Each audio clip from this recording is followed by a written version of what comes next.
Hey everyone, and welcome back for another deep dive with us. Glad to be here. Today we're looking at something a little different. Definitely an interesting mix. Yeah, it's kind of a weird combo of sources, but I think there are some pretty fascinating threads that connect them. I think you'll be surprised. So we've got a few YouTube videos about Freemasons, Okay.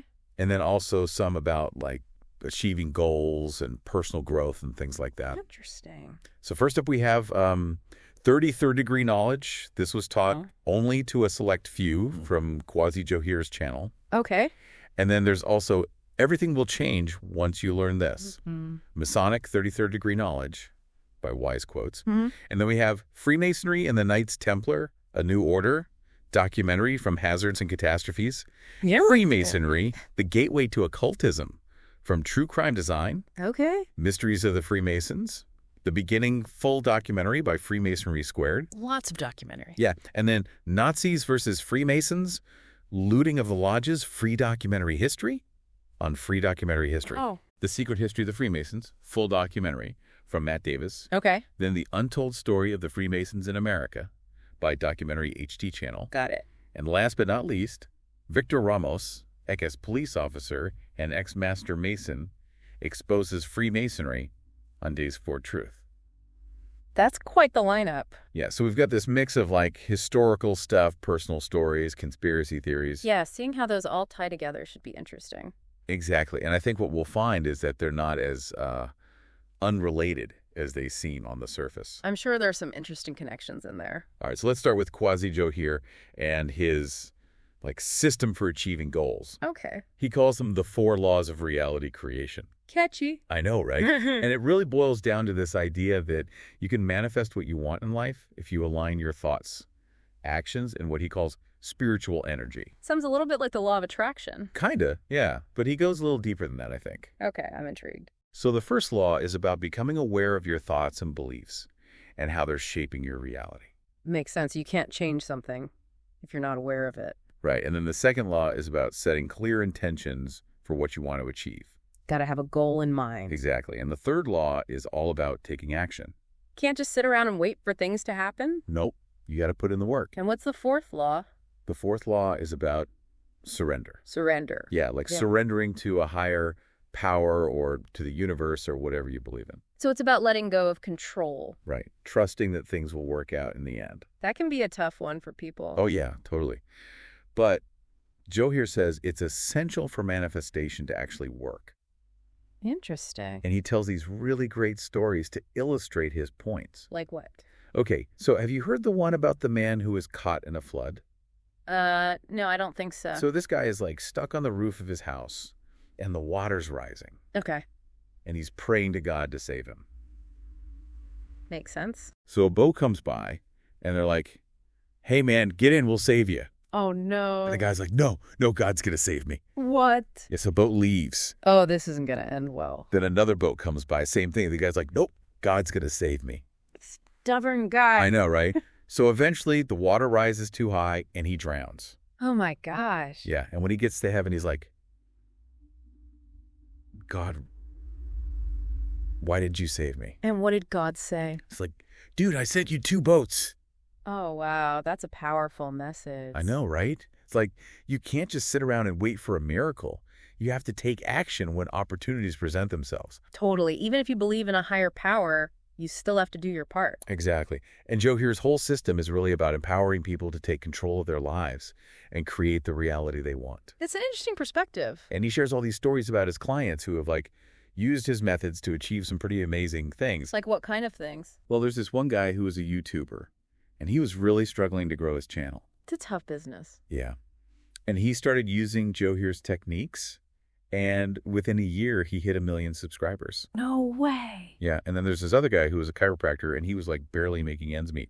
That's rough. And he started applying Johir's principles, and he ended up having a $200,000 a month. Wow, that's incredible. I know, right? And there are tons of other examples like that. So he's got the receipts. Oh, yeah. He definitely backs up his claims with real-life results. Well, it's one thing to talk about manifesting your dreams, but it's another thing to actually see it happen. Exactly, and that's what makes Johir's work so compelling. He's providing a framework for people to actually make those dreams a reality. All right, so we've talked about personal growth and achieving goals. Now let's shift gears a bit and dive into the world of Freemasons. Okay, let's do it. I feel like everyone's heard at least one crazy conspiracy theory about them. Oh yeah, they're definitely shrouded in mystery. Right. And it can be hard to separate fact from fiction. Definitely. But that's what we're here for. Exactly. So let's start by talking about what we know for sure. Okay. Freemasonry is a fraternal organization that's been around for centuries. I knew that much. Yeah. And they have lodges all over the world. Mm-hmm. They're known for their secret rituals and their emphasis on brotherhood and morality. And their symbols are everywhere. Yeah, like the compass and square the letter G. It's hard to miss them once you start noticing them. Right. And that's part of what makes them so intriguing. Like you see those symbols and you can't help but wonder what they mean. Exactly. And there are so many different interpretations out there. Some more believable than others. For sure. But even the most outlandish theories can be entertaining. True, it's all part of the fun. Okay. So some people see Masonic influence everywhere, even in the layout of Washington, D.C. Like, what do you mean? Well, there's this whole debate about the Federal Triangle. What's that? It's the arrangement of the Capitol building, the White House, and the Jefferson Memorial. Okay. And some people believe that it was intentionally designed to align with certain Masonic symbols and principles. Interesting. Yeah. And then there's this whole thing about the annual alignment of 3 stars over those buildings during a specific time in August. Really? Yeah, Arcturus, Regulus, and Spica. I've never heard of that. Some people say it's a deliberate coded message, while others think it's just a coincidence. Hard to say, for sure. Right. And that's what makes this whole topic so fascinating. It's like a puzzle, trying to figure out what's intentional and what's just our human tendency to look for patterns. We like to find meaning in things, even if it's not really there. Exactly. But what we do know for sure is that Freemasons played a significant role in the founding of the United States. Oh yeah, a lot of the founding fathers were Freemasons, right? Like George Washington, Benjamin Franklin, Paul Revere. It's a pretty impressive list. Yeah. And even today, millions of people worldwide belong to this fraternity. They must be doing something, right? Yeah, they emphasize personal growth, strong moral principles, brotherhood, charitable work. Those are all good things. But then there's that element of secrecy, the rituals performed behind closed doors. Yeah, that's what really fuels the conspiracy theories. Right. It's like, what are they hiding? Exactly why all the secrecy, if it's all about self-improvement and morality. Well, some sources we've looked at argue that it's necessary to protect esoteric knowledge. Esoteric knowledge. Yeah, this idea that some truths are not meant for everyone and could be misused if they fell into the wrong hands. Okay, I can see that. But others believe that the secrecy is more about maintaining control and power. Keeping the knowledge and influence within a select group. Right, and that's where things get a little murky for me. Yeah, it's hard to know what to believe. Especially when you have people on both sides making such strong arguments. It's definitely a complex issue. And then there's the question of whether transparency might actually be a better path to understanding. You mean for both Freemasons and the public? Exactly. Yeah. I mean, when you keep things hidden, people tend to assume the worst, right? Oh, absolutely. It's human nature. Yeah. Like if you're not telling me something, I'm going to assume it's because you're trying to hide something from me. And that can lead to all sorts of mistrust and suspicion. Exactly. And that's what we see happening with Freemasonry. People are filling in the blanks with their own fears and anxieties. All right, so we've talked about the good stuff, personal growth, ethical conduct, but now let's talk about the darker side of the Freemason narrative. Okay, this should be interesting. Some of the sources we've looked at make some pretty serious accusations. Like what? Allegations of criminal activity, corruption, even satanic rituals happening within the organization. Wow, that's pretty heavy stuff. I know, and it's important to acknowledge these claims, even if they seem outlandish. Because they contribute to the overall picture of how Freemasonry is perceived. Exactly, but we have to ask ourselves, where does this fear come from? Is it based on evidence, or is it more about societal anxieties and a tendency to demonize the unknown? Right, and I think it's a little bit of both. Oh. So we've got this organization that emphasizes personal growth and ethical conduct, but they operate in secrecy. And some people believe they're involved in some pretty shady stuff. It's almost like a split personality. That's a great way to put it. It's that contradiction, that tension between the light and shadow that makes Freemasonry so fascinating and so difficult to pin down. And that's what makes this deep dive so compelling. We're not here to tell you what to think. Right. We just want to present you with the information and let you decide for yourself. Explore these different perspectives and draw your own conclusion. I like that. So to recap, we've got personal growth strategies focused on achieving your goals.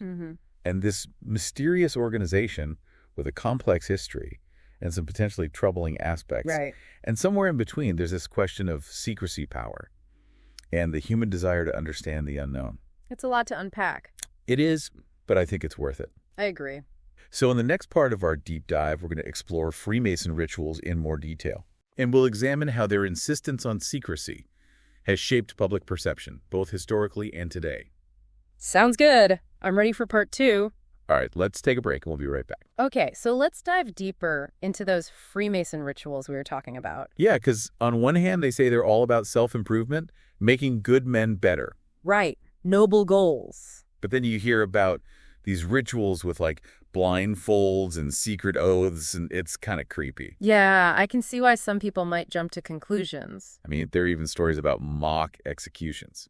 Okay, that's definitely getting into like spooky territory. It's hard not to let your imagination run wild. But I think it's important to remember that rituals can have different meanings depending on the context. Like, what do you mean? Well, in Freemasonry, the symbolism is supposed to be allegorical. It's about teaching moral lessons. Okay, so it's more like a morality play than an actual execution. Exactly. But still, why all the secrecy? If it's just about self-improvement, why not be open about it? That's the million-dollar question, right? Secrecy has always been a double-edged sword for Freemasonry. How so? On one hand, it creates that aura of mystery and intrigue, which can be attractive to some people. Yeah, like a forbidden knowledge kind of thing. Exactly. Yeah. But it also fuels suspicion and distrust. And that's where the conspiracy theories come in. It's like a breeding ground for speculation. It's like a secret handshake can be a fun way to identify fellow members of a club. Right. But it can also make those outside the club feel excluded or like something's being hidden from them. Exactly. And when you have a group of influential people meeting in secret, it's only natural for others to wonder what's going on. Like, are they making decisions that affect us? Are they up to something shady? Those are the kinds of questions that secrecy tends to provoke. And some of the sources we've looked at offer different perspectives on this whole secrecy issue. Okay, like what? Some argue that it's necessary to protect esoteric knowledge. There's that phrase again, esoteric knowledge. Yeah, it's this idea that some truths are not meant for everyone and could be misused if they fell into the wrong hands. Okay, I can see that point. Like, imagine if everyone knew the secret to unlimited power or something. That could be pretty chaotic. Right. But others believe that the secrecy is more about maintaining control and power. Keeping the knowledge and influence within a select group. Exactly. And this debate has been going on for centuries. It really gets to the heart of how we view knowledge and power in society. And it's not just outsiders who are critical of this secrecy. Oh, right. You mentioned that former Freemason Victor Ramos. Yeah, he actually went into detail about the rituals and the sense of brotherhood. But he ultimately left feeling disillusioned. Yeah, he felt like the rituals were meaningless and that the focus was more on worldly power and influence than genuine spiritual growth. That's a pretty big accusation. Yeah, and he even went so far as to say that he believes some Freemasons are involved in satanic worship. Whoa. Okay, now that's a whole other level. I know, it's a pretty extreme claim. And it's important to remember that his views are his own and don't necessarily reflect the beliefs of all Freemasons. Right, of course. But his testimony does raise some important questions. Like what? Well, if an organization is shrouded in secrecy, is it more susceptible to corruption and abuse of power? That's a good question. And are there checks and balances within Freemasonry to prevent that kind of thing? Or does the secrecy make it easier for these abuses to go unchecked? It's hard to say for sure, but it's definitely something to think about. I mean, we've seen how secrecy can be used to cover up wrongdoing in other organizations. So it's not out of the realm of possibility. It's definitely not. So we've got these wildly different interpretations of Freemasonry. Some see it as a force for good, promoting personal development, ethical conduct. Right. Others see it as this shadowy cabal working behind the scenes to advance their own agenda. It's hard to know what to believe. I think the truth probably lies somewhere in between. Probably every organization has its flaws, right? Yeah, and Freemasonry is no exception. But it's important to acknowledge the good they do as well. Like their charitable work and their efforts to improve the lives of their members. Right. We can't just focus on the negative. It's all about balance, looking at all sides of the story. Exactly. And as always, we encourage you, the listener, to do your own research and form your own opinions. Okay, so we've talked about rituals and secrecy, but now I'm curious about the historical context. Okay. Like, how did Freemasonry become so intertwined with the American Revolution? Yeah, we know a lot of the founding fathers were Freemasons. But did that actually influence the course of events? That's where things get really interesting. Okay, tell me more. Well, some conspiracy theorists believe that Freemasonry was the driving force behind the revolution. Really? Yeah, they point to the prominence of Masonic symbols in Washington, D.C. Oh, yeah, like the whole thing about the city being designed according to a secret Masonic code. That's one theory. And there's that story about the Masonic ceremony for laying the cornerstone of the U.S. Capitol building back in 1793. Right, with George Washington presiding over the event in full Masonic regalia. It's a pretty powerful image. Definitely. It highlights the undeniable connection between Freemasonry and the early days of the nation. You can't deny the presence of those symbols. The compass, the square, the letter G. They're everywhere. But is it just coincidence, or is there something more to it? That's the question, right? Correlation doesn't equal causation. Exactly. Just because there are Masonic symbols present doesn't necessarily mean there's some grand conspiracy at play. But it's also hard to ignore the fact that Freemasonry was deeply embedded in the intellectual and political landscape of the 18th century. They were champions of Enlightenment ideals, promoting reason, tolerance, democratic principles. Those ideas were definitely influential in the lead-up to the American Revolution. So maybe it's not about a deliberate plot, but more about a shared mindset, a common set of values that influence the actions of these men. That's a possibility. Freemasons provided a space for like-minded individuals to gather, discuss ideas, form bonds of brotherhood. And those networks of influence could certainly have contributed to the events that led to American independence. It's interesting to think that a social club could also be a breeding ground for revolution. It all depends on who's in the club and what they're talking about. Exactly. And in the case of the American Revolution, those conversations were about liberty, equality, the right to self-governance. Ideas that would ultimately change the course of history. It's a pretty amazing thought. Okay, so we've seen how Freemasonry has been linked to both positive and negative events throughout history. Yeah, it's a mixed bag. What about its impact on society today? Is it still relevant? That's a tough question. Freemasonry is still a large and active organization with millions of members worldwide. They continue to emphasize personal growth, ethical conduct, community involvement. But they're also still facing criticism for that whole secrecy thing, right? Oh yeah, some people see it as outdated and unnecessary in the modern world. And there are legitimate concerns about whether secrecy could be used to hide wrongdoing. Plus, there's the question of whether Freemasonry is losing its relevance. Is its message of brotherhood and self-improvement getting lost amidst all the controversy and conspiracy theories? It's a valid concern. It's easy to get caught up in the negative aspects and overlook the positive contributions Freemasons make to society. Exactly. And it's important to remember that judging any organization requires a nuanced and balanced perspective. We can't just focus on the stereotypes and generalizations. Right. We need to consider the individual experiences of the people who belong to these groups. And that's what we've tried to do in this deep dive.